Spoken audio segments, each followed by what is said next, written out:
В 80-е годы, когда строили эту автодорогу, никто и не думал, где и как она пересекается со звериными тропами. Однако сейчас уже понятно, такой переход для животных небезопасен. Административно заповедник заканчивается здесь. Это как бы граница. Муниципальная территория начинается здесь. Попасть под колеса автомобиля, даже лосю, здесь на самом деле страшно. Это видео с автомобильного видеорегистратора. Лось выскакивает с обочины прямо на дорогу, спешит перебежать, и тут с ним происходит совсем уж непоправимое.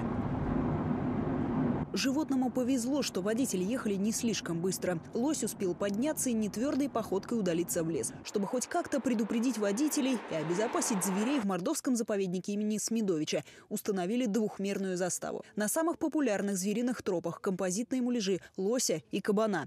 Неразлучная пара днем предупреждает, а ночью даже немного пугает лихачей. Инспектора сами слышали визг тормозов, то есть реакция есть определенная.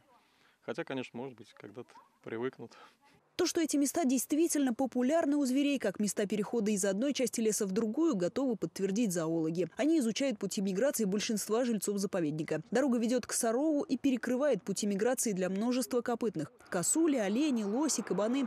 Мелочи вроде лис и зайцев даже не считают, но они тут тоже бегут. Случаи, когда питомцы заповедника здесь попадали в ДТП, уже были. Вот и пришлось таким образом предупреждать и даже просить водителей быть аккуратнее тут. У животных силен инстинкт переходов, они до сих пор пользуются этими тропами, и, соответственно, выходят на дороги. Переходы зимние, переходы летние, различных копытных животных, и даже неоднократно регистрировали выходы медведя, например. Сейчас на дорогах уже установили 5 фигур, пока в порядке эксперимента. Если картонные звери будут работать как надо, и ДТП на перекрестках людских и звериных троп будет меньше, то опыт можно и распространить. Юлия Парунова, Игорь Дударов. Наши новости из Темниковского района, Мордовия.